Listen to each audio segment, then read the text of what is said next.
SwayamPrabha. Digital India. Educated India.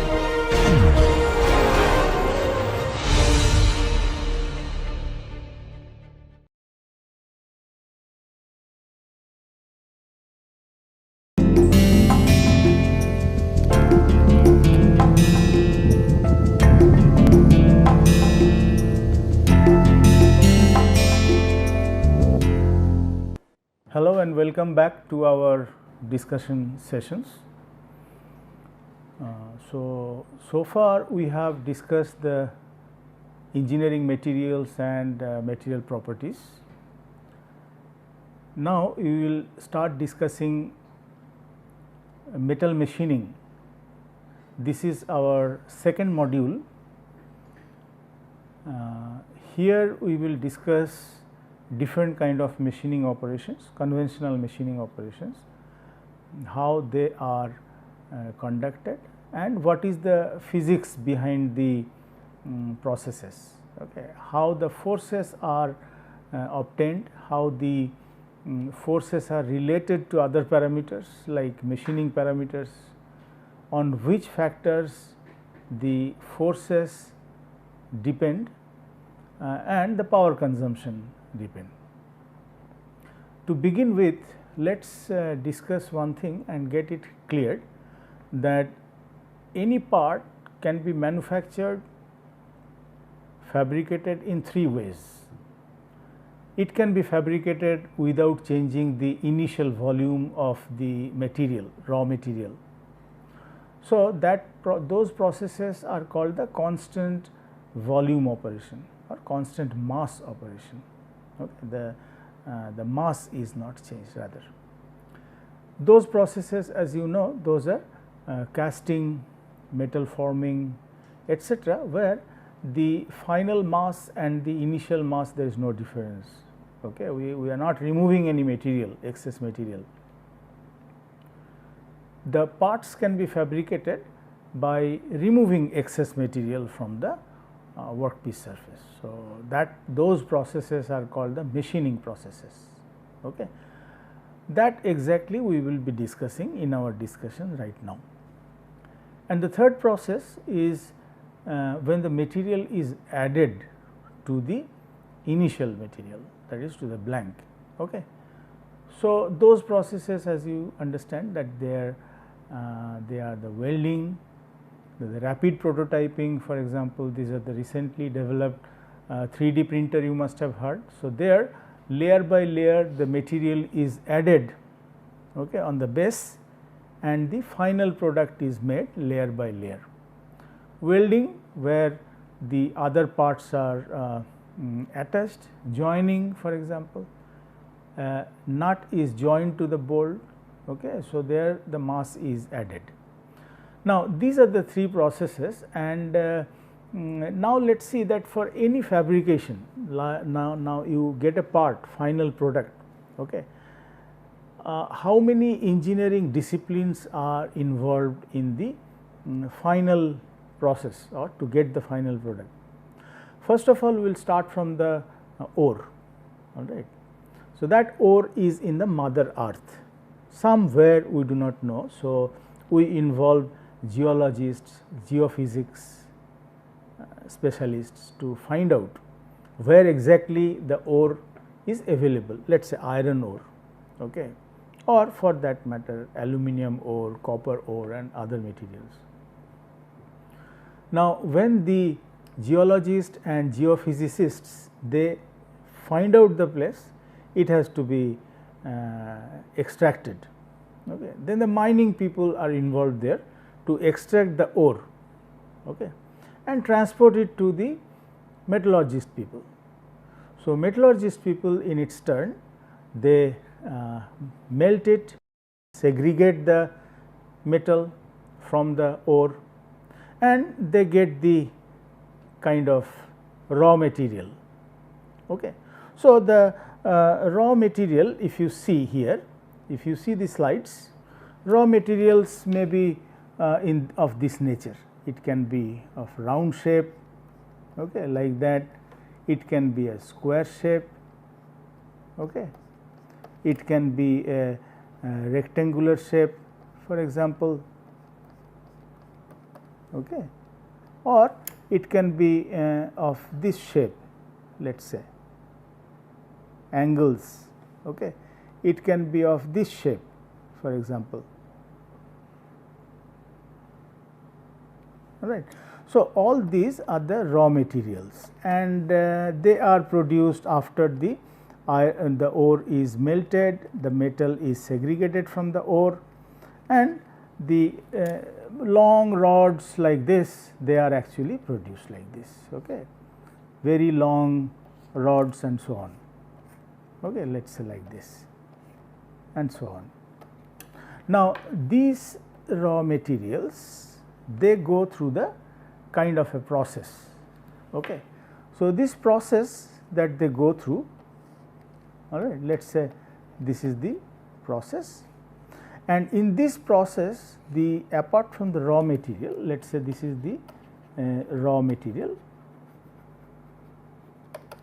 okay. Apart from the raw material, we have to have the certain kind of information, okay. We have to have certain sort of energy, all right, and as the output we will have the final product or finished product, okay. We will have some waste, we will have some energy in the form of, it may be a heat energy, where the mechanical energy that you are putting in the process, that is converted to the heat output. So, that is also a kind of an energy which we are getting at the output of the process, okay. So, these are the processes which we call as the manufacturing processes. So, it can be a, as I said, the constant mass operation, it can be material removal operation, or it can be the mass addition process, okay. Now, in here we have somewhere the role of the machining, because we will be discussing the machining processes mostly here. So, let us see what is the position of the machining here. Now, this is the raw material, and let us say from here the component 1, component 2, and there are 6 components altogether, okay, from this raw material. Now, component 1, let us say, it will go through the casting, and then it will go through joining, finishing or assembly to get the final product. Similarly, component number 2 will go through casting, then it will go through machining, then it will be going for the joining, finishing or assembly. Similarly, you can see that all components need not to go through a particular process or all the processes, okay. For example, let us take the component 1. You know that there are precise casting, okay, lost wax method, investment casting, I mean. So, those or you know, high pressure casting. So, there after the casting, the process, the part quality will be final and the dimensions will be adhered to. So, therefore, after the casting, particularly for those castings where we have the very precision in the process. So, there we do not need any other process. So, it will directly go for the joining or go for the assembly. At the most it can go for finishing, or it may need a component may need after casting some sort of machining, okay, because after casting either the sides are not exactly perpendicular or the surface finish is not very good and so on, or some dimensions are not proper. So, the machining is involved in correcting or finishing the casting part, all right, or it may need even any component may need even primary forming, okay, and then secondary forming, and then it can only go for the assembly or joining or finishing, and then it will come as a final product. Now, that means you can see that first of all not all components need to be going through all these processes, and here is the machining process, and the role of machining process in these manufacturing processes. Okay, like casting, primary forming, as we said, this is the constant mass operation. Machining is the material removal operation. Secondary forming is like primary forming, it will be the constant mass operation. Joining, assembly, these are of course mass addition processes. Okay. Here also the joining means we are talking about, it may be even welding also, and then the final product will be obtained. Okay. So, therefore, the role of machining in the manufacturing processes is really great, in the sense that machining, maybe if I quote, maybe 80 to 90% of the product in the industry, they go through the machining. Okay. Let us see what is that. In machining, if we have to define the machining, the shape, size, finish and accuracy are obtained by removing excess material from the workpiece surface. So, initially I said that the machining process is the material removal process, and this is the process in which the shape, size, finish and accuracy, these are obtained by removing the excess material, and that excess material is removed in terms of small chips, okay, with the help of a tool and with the help of a contrivance, that is a machine which is called a machine tool. If it is a turning process, the machine tool is the lathe machine, milling process, it is a milling machine, and so on. That we will also see those machines in the laboratory. Now, various surfaces are obtained as an interaction between the workpiece and the cutting tool with the help of a contrivance, as I said, known as a machine tool. Now, what does it mean? Meaning, depending upon the relative movement between the tool and the workpiece, we can get different surfaces. Now, I will give you some examples. Let us say the workpiece is rotating either clockwise or anti-clockwise, and the tool is moving parallel to the workpiece surface. As you know that in that case you can get an external cylindrical surface or internal cylindrical surface also. Okay. For example, in case if the tool is a boring tool, which will be attached to the tailstock, and it will not be rotated, it will be moving along the as parallel to the axis of the workpiece. Or if the tool does not move parallel to the workpiece axis, but at an angle, then you know that we can get an external taper surface or an internal taper surface. Okay. If the tool moves perpendicular to the workpiece axis, then it is a facing operation. So, what we get is a flat surface, as a matter of fact. Okay. We can also have a knurling surface, knurled surface, we can have a threaded surface, and so on. So, these are the processes that we can get by particularly turning process, okay, depending on the relative movement between the workpiece and the tool. Similarly, we can get a hole, either it is a blind hole or it is a through hole, by means of the drilling, okay, by means of reaming, the tapping. We can get an internal thread, for example. We can get a flat surface, an inclined surface, or a grooved surface in case of shaping or planing. We can get a flat surface, contour surface in milling, and so on. So, different kind of intricate surfaces can be obtained by removing the excess material from the workpiece surface, and in terms of the small chips with the help of the tool and the contrivance. I repeat once again. So, in this slide, if you see that this is the turning process, and here is the tool removing the excess material in terms of small chips. Okay. So, either in case of drilling, small chip is removed, or in case of the milling, or in case of turning. So, what we are getting is, by removing that, we are actually having this is the finished surface, this is a new surface. Okay. So, let us say this is the cylindrical job, and here we are actually turning this cylindrical surface to reduce the diameter from D0 is the initial diameter, and D I think F, which is the finished one, this is the finished surface diameter. Okay.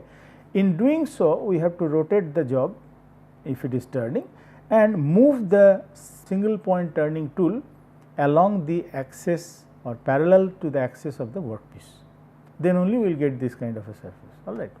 Now, this much is removed from both sides. So, this is the difference between the initial surface and the finished surface, and that divided by 2 will be, because in both sides will be the depth of cut. All right. This is the, here it is shown that how this uncut thickness can be obtained. Okay, that we will discuss in more details later on. Now, here if you see that this is the straight turning, as in this case, this is the grooving. So, in case of grooving, as you can see, the tool is given a feed, okay, which is perpendicular to the workpiece surface. In this case, it is parallel to the workpiece surface. Okay, this is the feed direction. And what is feed is that in one revolution of the workpiece, how much linear distance the tool is covering. Okay.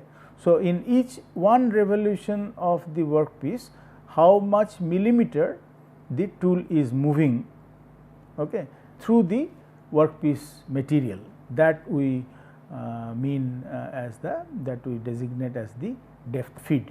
Okay. And therefore, here the feed direction, as you can see, is perpendicular to the workpiece axis. This is an example of drilling. So, in case of drilling, this is different than the turning. Okay. In case of drilling, the workpiece does not rotate, workpiece is fixed on the table, and the tool, which is the drill, this rotates as well as it penetrates. So, this penetration is the thrust force which is imparted to the tool, that is the drill, and it also rotates. So, everything, that is the feed motion and the cutting motion, will be given to the tool. Now, what I mean by cutting motion is, if you see here, this is the diameter. Okay. So, depending on the number of revolution n, that is the RPM, revolution per minute, we can actually find out what is the cutting speed. So, therefore, the cutting speed is decided by the diameter, initial diameter of the workpiece, and this is given, as you know, that this V, cutting speed, is pi into diameter into the RPM. Okay. So, depending on the RPM and the revolution of the workpiece and the diameter of the workpiece, you can actually find out what is the cutting speed. Now, in case of drilling, the cutting speed will be given to the drill rotates. Okay. So, here also, depending on the RPM of the drilling machine or the drill, at which frequency it is rotating, okay, again RPM, and the drill diameter, you can find out what is the cutting speed, that means at which speed the drill is rotating. All right.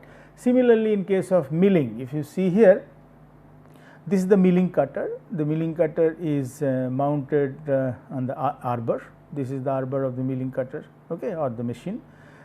Here it is horizontal, here it is vertical. So, as you know that these kind of machines where such operation is performed is called the horizontal milling machine, and this kind of operations performed on the vertical milling machine. Okay. So, in this case, this is called the end mill cutter, all right, and this is called the slab milling. Okay. So, here if you can see that these are the spiral milling cutter. The teeth are not straight, but they are spirally located at the periphery of the work of the tool. Okay. So, here in this case, it is a flat surface which is produced. Here you can see there is a pocket is produced. Okay. It may be a blind, it may be a through, and so on, and here the hole is produced. So, by drilling you can actually make an internal hole. So, that internal hole may be through hole or it may be a blind hole, that means it may not be going along the full length of the workpiece. So, it is a blind hole. All right. Now, what are the advantages and disadvantages of machining? Now, in advantages, there are a variety of work materials can be machined. All right. It is a hard material can be machined, soft material can be machined, all right, plastic materials can be machined, and so on. So, which may not be possible in some other processes. Okay. Most frequently used to cut metals, okay, to remove excess material from the metals. Second point is that variety of part shapes and special geometric features is possible, such as screw threads, okay, accurate round holes, very straight edges and surfaces. So, these are the advantages that some of, see, you understand that in the case of the metal forming, for example, okay, or casting, for example, you can actually cast threads. You can actually make threads in the metal forming process by cold rolling or so, but the accuracy that you will be getting in machining will be higher than in case of cold rolling or thread obtained by casting, all right. Or after the casting, it has to go through the machining to get the proper accuracy. That is what is the machining important is. Now, the good dimensional accuracy and surface finish in machining generally performed after other manufacturing processes such as casting, forging and bar drawing. As I was telling that initially it will be casted or bar drawn, okay, or forged, and then the final shape, final finish, final accuracy will be given by machining normally. Only disadvantage is of course wasteful of material and time consuming, because it is the removal of excess material. Okay. So, for example, you want to get a part like this, okay, part like this. So, for that you have to get blank which will be of this type, let us say. So, this is the material, or this is called the allowance. This material has to be removed. Okay. So, this is the waste of material. This material is in terms of small chips that will be removed, so that cannot be used. Chips cannot be used to remelt and make, let us say, use for casting, okay, because they are very hard material, their properties are changed, they have gone through the strain hardening and so on, which we will be discussing later on. Okay. So, this is the waste of material we are calling. In case of casting, in case of metal forming, okay, or in case of powder metallurgy, for example, this kind of situation does not arise, that no wastage takes place, and that we consider to be one of the biggest disadvantages and probably the only disadvantage in the machining, that this is the wasteful of material, and it is of course time consuming, because in case of if you want to make this material, this product in metal forming, for example, it could be made in a much easier way or much faster way, let us say. Okay. Now, what is the mechanism of machining? Now, earlier it was believed that when metal is cut, the material merely splits off in front of the tool, similar to chopping of wood. So, let us say this is a wood piece. Okay. So, in here this is the X, okay, this is the X and this is the wood. So, how the wood is chopped, that once you hit with the X, there is a crack here, okay, in front of the X, and that crack is propagated, and then the material is segregated from the base material. So, it was assumed initially that metal also is cut with the help of crack propagation. Okay. Crack propagation in fact helps, it was assumed. Subsequently, it was realized that the cutting of metal involved deformation process. Okay. It is not the splitting of the wood in front of the X and then propagating the crack, but it is actually some sort of deformation process. Further experiments revealed that the deformation was principally one of the shear, that is a shear deformation, okay, and that the type of chips varied with the work material and the cutting conditions. All right. Now, this is clear, and it will be also further clarified in future also, that the types of chips that you will be getting, either it is a continuous, it is a discontinuous chip, or it is a serrated chips, okay, or it is a built up edge form, that all depends on the cutting process or the cutting process cutting parameters that you have selected. Cutting parameters we will discuss in more details later. These are the cutting speed, this is the feed, depth of cut, and those I have shown it to you, what are those parameters. Okay. Now, extensive research revealed that The process essentially involves plastic deformation. So, that deformation is a plastic deformation and fracture under the high strain rate and high temperature. Okay. So, high strain rate is imparted by the cutting force. All right. So, there is a prime mover, that prime mover through the lead screw it moves the tool. Okay. You will see that in the lab as well. So, through that we are actually imparting certain cutting force. All right. Now, cutting force multiplied by the cutting velocity, that will be the cutting power. So, that power is given to the cutting process, so that the material is removed. Okay. So, that creates very high strain rate of deformation and of course, high temperature. High temperature because the material is plastically deformed.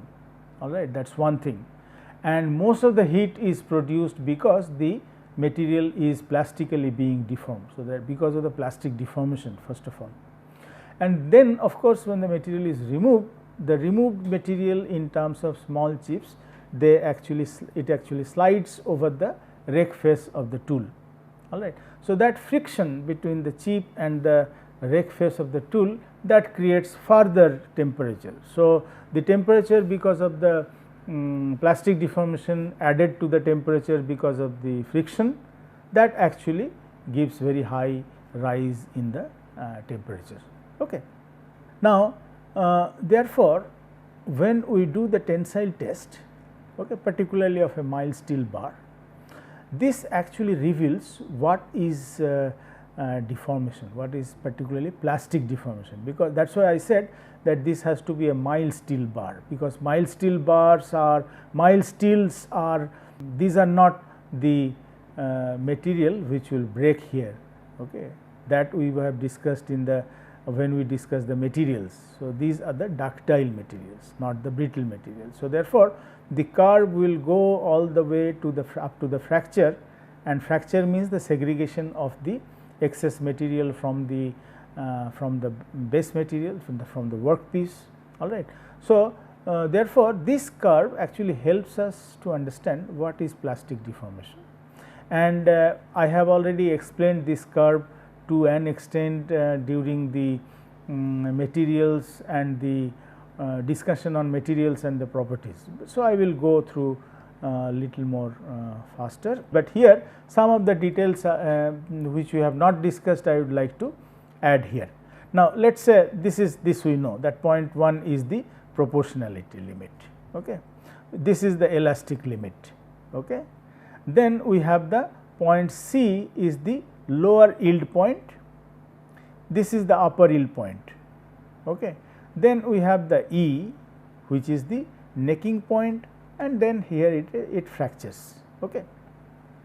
Now, region OA, this exhibits elastic behavior, that I already explained. That means increase in length proportional to the applied load. So, this is linear in nature so far. When applied load is removed, the bar returns to its original position, okay, original length. Now, then comes the AB. AB, it is no more linear, but material is still elastic. Okay. So, the relationship between load and extension is no longer remain linear, and the maximum load that can be applied without causing the permanent deformation. So, this is not still the permanent deformation, because even at this point, just below this point, let us say, if you remove the load, the specimen or the material will come back to the original length, let us say here. Okay. So, therefore, the maximum load that can be applied without causing the permanent deformation defines the elastic limit. So, up to that, this is the elastic limit. Beyond the point B, metal no longer behaves elastically, and removal of the load leaves the bar with permanent extension. So, this is plastic deformation already starts after the point B, meaning that after point B, if we remove the load, okay, the specimen or the material will not come back to the initial length, and the permanent deformation remains permanent. If it is bent, it will be remain as bended material, okay, bent material. Just above the point B, this is called the upper yield point, and as I said that this is the lower yield point. Elastic behavior of the material ceases and yielding starts. This is called the yield point. Here the elastic behavior ceases, stops, okay, finishes. Stress at point B at here is normally called the upper yield stress, and this is the lower yield stress. Now, region CD here, this has not been explained because this does not happen for all materials. Okay. Yielding in mild steel is accompanied by a sudden drop in load as the yielding starts, sudden drop in load, and increase in length, as you can see C to D increase in the length, okay, at approximately the constant load. It just fluctuates a little bit, but overall almost constant load. Stress at point C is called the lower yield stress, as I said. This upper yield stress and lower yield stress is characteristic of mild steel, caused by the presence of small amount of foreign atoms in the material. These foreign atoms could be carbon, okay, nitrogen, okay, etc. Most metals and alloys do not show this type of pronounced yielding stress, meaning that CD and this fall and all those, therefore, you may not see all these so prominently in the books, because they show in general, and this is the case that I am showing you. This is particularly in case of the mild steel, okay, that it drops like that and then it remains the same, load remains the same, okay, and the extension happens and so on. So, this is only for characteristic for the mild steel, mind it, do not get confused. Not all other materials, not all metals will have this kind of a characteristic. So, then you remember that what we have discussed during our discussion of materials and their properties, we have discussed the curve without this kind of a fall and this kind of a fluctuation in the force or in the load. Now, most metals do not show, okay, initial yielding and change from elastic to elastic plastic deformation is gradual in most of the cases. Region DE here, this region is the strain hardening region, we call it. Okay. This I have told you already earlier. Following the transition from elastic to plastic behavior, the load required for further deformation increases, as you can see this.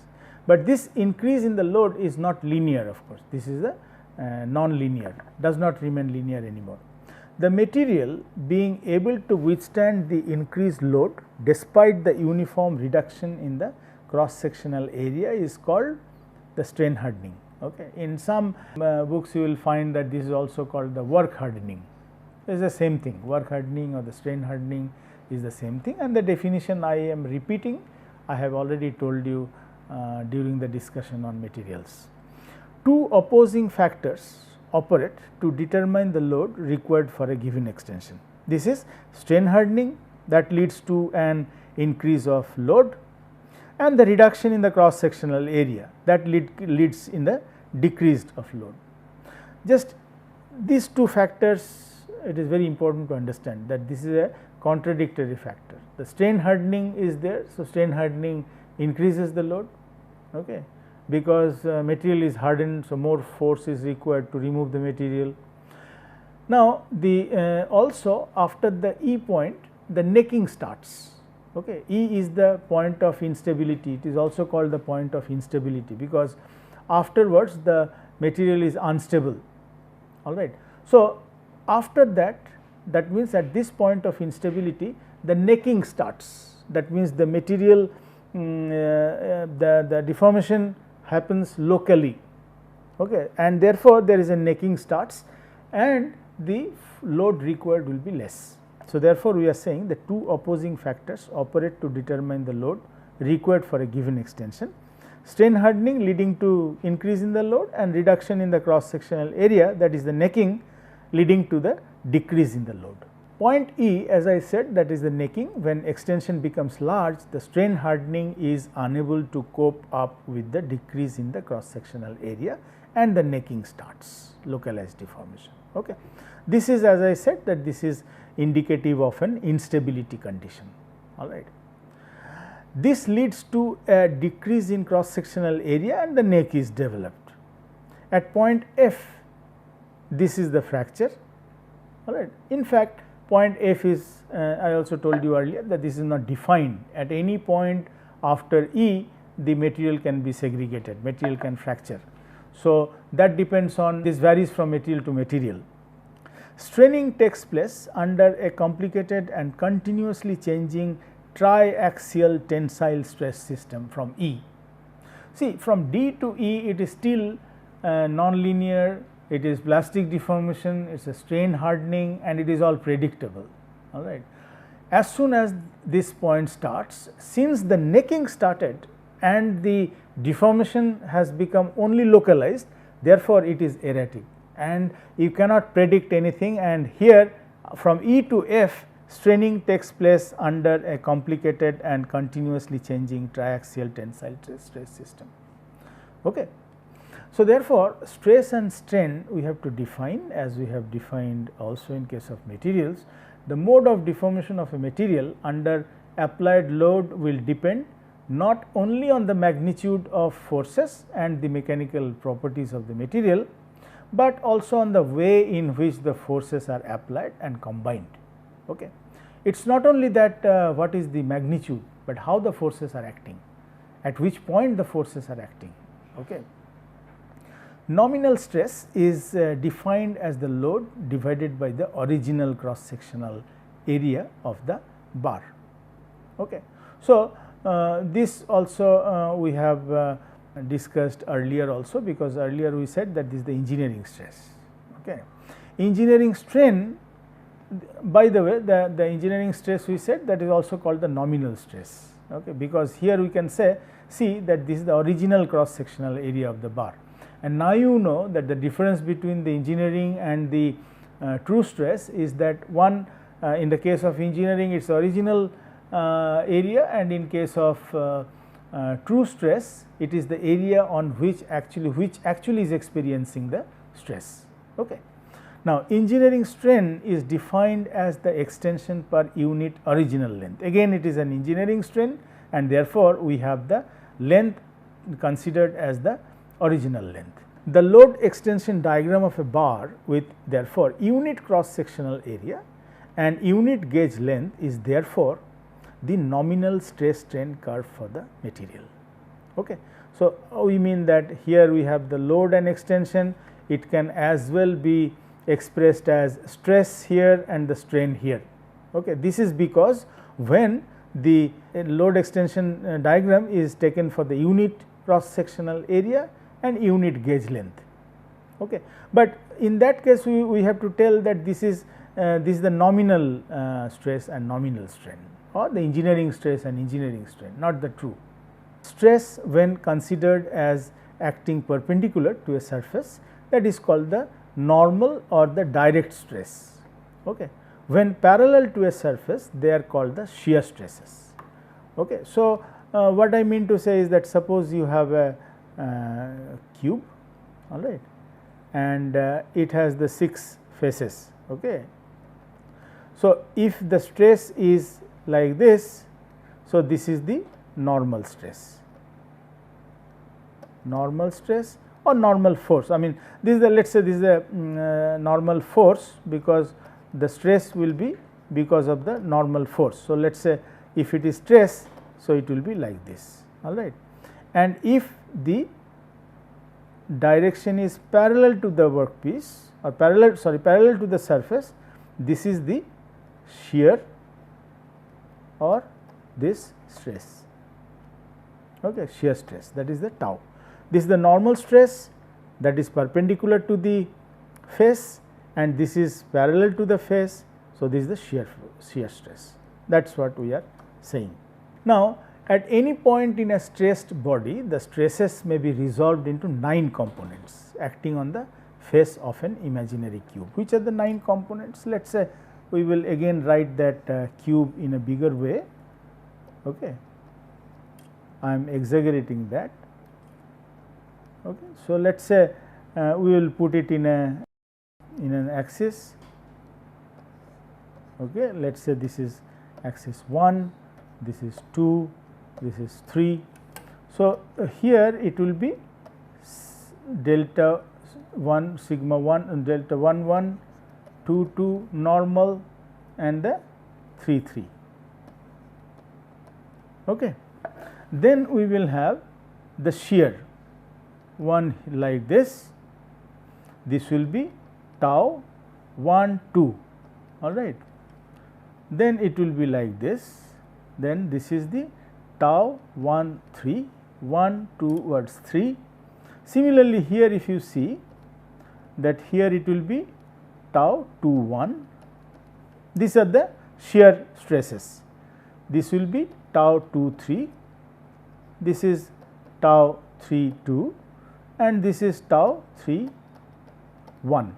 So, as you can see that 6 plus 3 9 components or the 9 components of the stresses. So, 3 components will be normal stresses and 6 components will be shear stresses.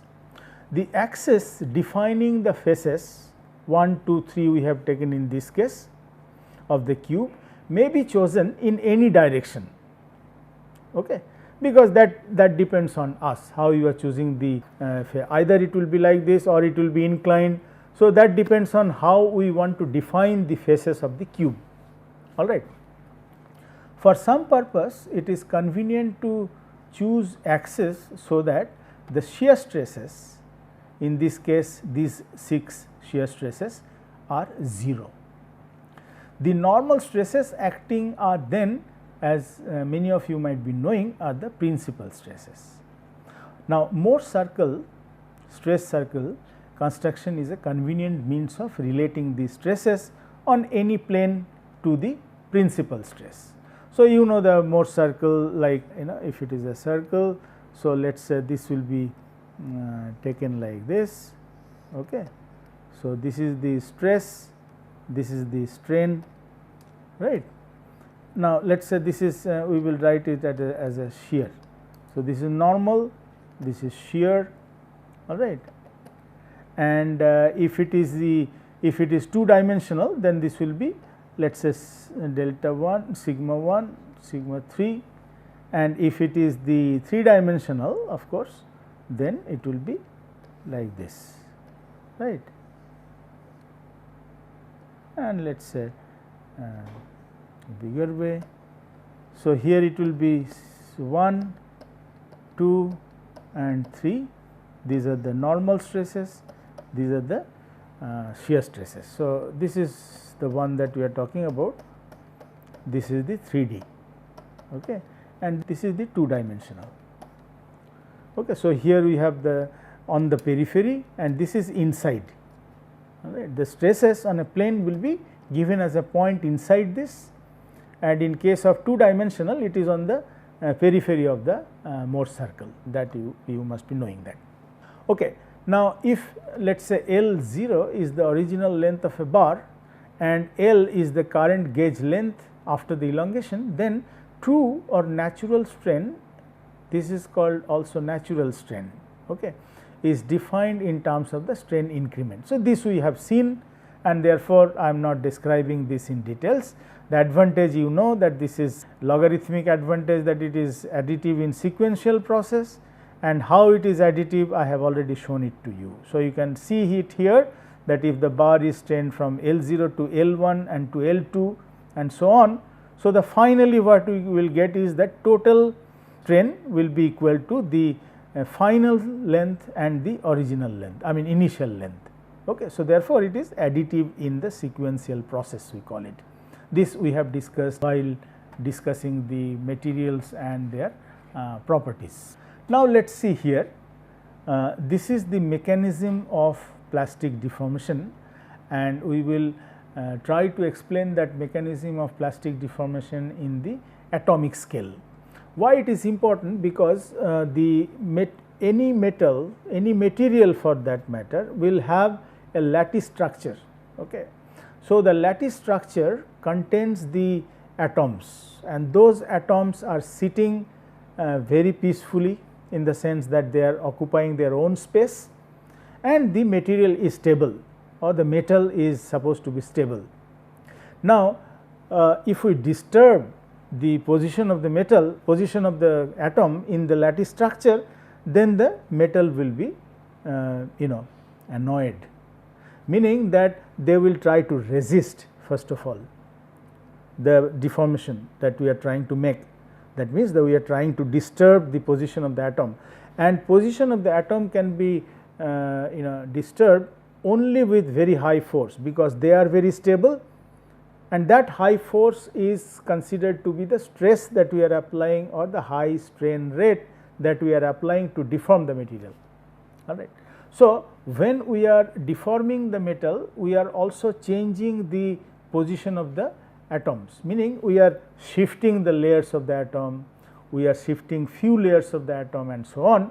So, that has to be explained, that can be explained, that is deformation in the atomic scale, how it happens. Let us see. For plastic deformation to occur, it is necessary to have large scale slipping, okay, where two planes of atoms slip past each other, causing one entire section to move relative to another. Look at it here. As I said, that this is the lattice structure where atoms are peacefully located in their own space. Okay. This is the distance between the atoms. So, this is called the interatomic distance. So, this is the A, all right, and this is the distance between the two layers, this is the B. And let us say now we are applying some sort of shear forces. So, this shear force creating the shear stress, and if the shear force becomes larger than certain value, okay, then only it will be able to displace two layers of the atoms, as shown here.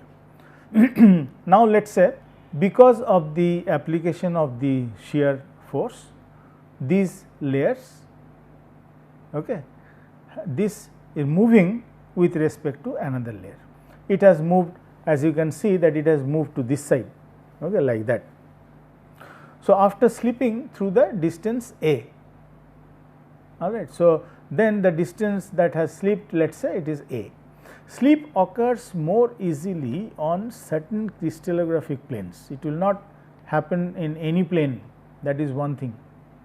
Certain crystallographic planes, I am going to explain on which planes it is possible, only the slip occurs. That means, the deformation, when you will be deforming the material, you will material will be deformed on a certain in a certain fashion, let us say. So, along the certain plane, and that plane is called the slip line. That plane or the line is called the slip lines, and the plane is called the slip planes. Okay. Crystallographic planes that are farthest apart are also the ones of the greatest atomic density. Okay.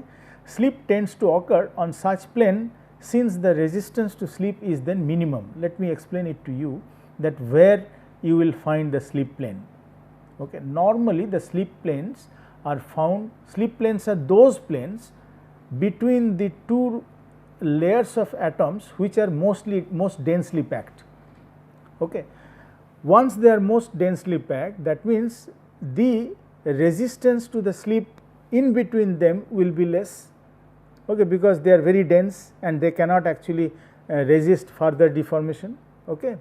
So, therefore, the slip planes occur, or the deformation occurs, slip line occurs between the layers which are most densely packed. Okay. Now, that are densely packed also, they are also farthest apart. That is another reason why we are saying that the deformation or the resistance to the deformation is less. So, the deformation occurs in between those planes, okay, because they are farthest apart, since they are most densely packed. Now, in any material you can actually find such a plane where you have most densely packed atoms. Let us take an example. Suppose here, as you can see, this is a face centered cube. Okay. So, face centered cube as you know, the popularly known as FCC. So, here on each face, okay, at the center, that is why it is called the face centered cube. So, there is an atom. On this face there is an atom, on this face, okay, which is not visible here, dotted line, by dotted line it is shown that there is an atom. On the front face there is an atom, at the back there is one, at this there is one, and at the bottom there is one. So, now if you draw a line between these 2 points and these points, then you will see that this plane which is shown here, this is hatched. So, along this plane or on this plane you will have 1, 2, 3, 4, 5, 6, 7, 8, 9 atoms. So, you cannot draw any other plane where you will have more than 9 atoms. So, that is the plane we call as most densely packed atoms, meaning that number of atoms on that plane will be much more than on the other planes. Okay.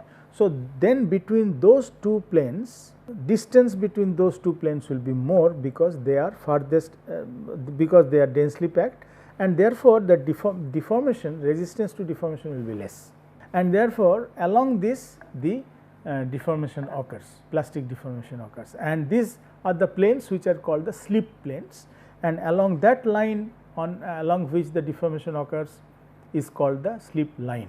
Okay. Now, let us say mechanism to continue how slip occurs. When two atoms are sufficiently close to each other, the outer electrons are shared by both the nuclei. You understand that. Suppose you have an atom here, okay, this is the nuclei, this is the electron, let us say, and there is one atom, another atom which is very close, this is the nuclei of that atom. So, in that case this outer electron will be shared by both the nuclei. Let us say this is a nuclei of one atom, this is a nuclei of another atom, and this electron will be shared by both of them. Okay. Now, what happens that there is an attractive force here between the electron and the neutron, and between the neutrons there is a repulsive force. So, therefore, the atoms do not collapse, okay, because the electron is attracted by the neutron. Okay. Now, they are not collapsed because as the two atoms they are coming closer to each other, all right, then there is a repulsive force between the neutrons. And here what happens, I have shown it to you through a curve. Let us say this is the force, and in the x axis if we put the interatomic distance, and interatomic distance is that distance between the two atoms, then you will see that the repulsive nature of the attractive force, that how they are attracting each other, it actually goes like this. Attractive force will be more when they are coming closer to each other. This is obvious. As they are coming closer to each other, the attractive force will be more and more because they are closer. All right. Similarly, as they are coming closer to each other, the repulsive force will also increase. All right.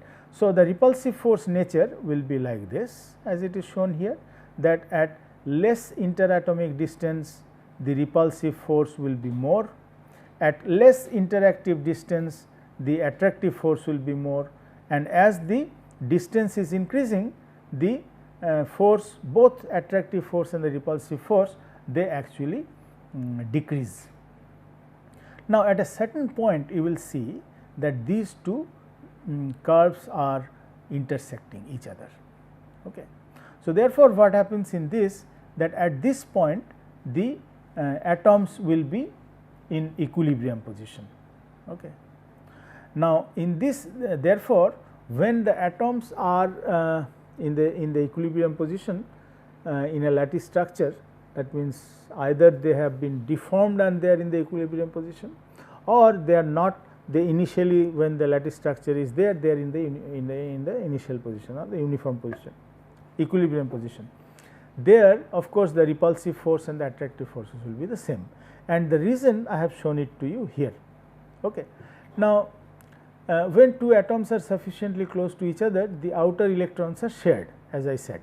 Now, the result is that attractive force between the two atoms and the repulsive force when two nuclei come very close to each other, there will be an attractive force, okay.